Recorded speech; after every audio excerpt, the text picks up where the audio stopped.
Around the Ozarks now, if you haven't noticed already this year, we are in the season for deer being a problem for drivers in Missouri, and they can do quite a bit of damage. Our Jesse Inman is here to explain the prevalence of these animals on roadways and what can happen if you aren't cautious. Jesse. Yeah, well, Heather, it is that time of year that deer are on the move, and I spoke with several people today that deal with many of those effects that these critters can have when they hit the streets. It's a common sight from late September through mid-November. Deer moving all over Missouri, even onto roadways. And Francis Kaliski with the Department of Conservation explains why. This is the time of year that drivers need to be on the lookout for deer because it's the peak of the deer mating season called the rut.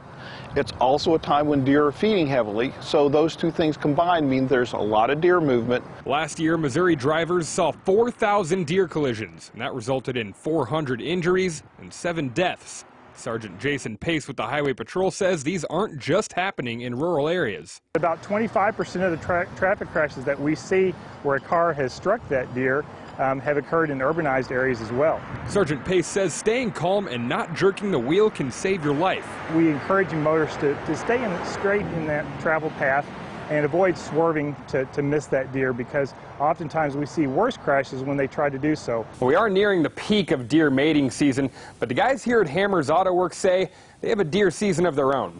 Aaron Bruton at Hammers Auto Works says as more deer move onto the roads, more vehicles move into their shop. It's not uncommon for us at this point in the year to see probably 1 to 5 a day. And as we get a little bit closer to the rut, as they call it, it's not uncommon for us to see between 5 and 10 deer hits per day come in. And sometimes it's not pretty. Pretty much square on. As you can see, the airbags deployed, which broke the windshield, which is not uncommon. We've got some fur here and some other odds and ends that you can infer what that is. The mechanics will take care of your car, but what about the animal on the side of the road? Well, Andy Miller and the folks at MoDOT have that covered. We appreciate learning about it as early as possible because, as you can imagine, as time goes on, it gets to be a less and less enjoyable job. But, you know, when it comes down to it, it doesn't matter. If it's a road hazard, we'll deal with it. But caution and attention can prevent many wrecks from occurring in the first place. We see them all the time. They got their face down in their phone or device instead of watching ahead.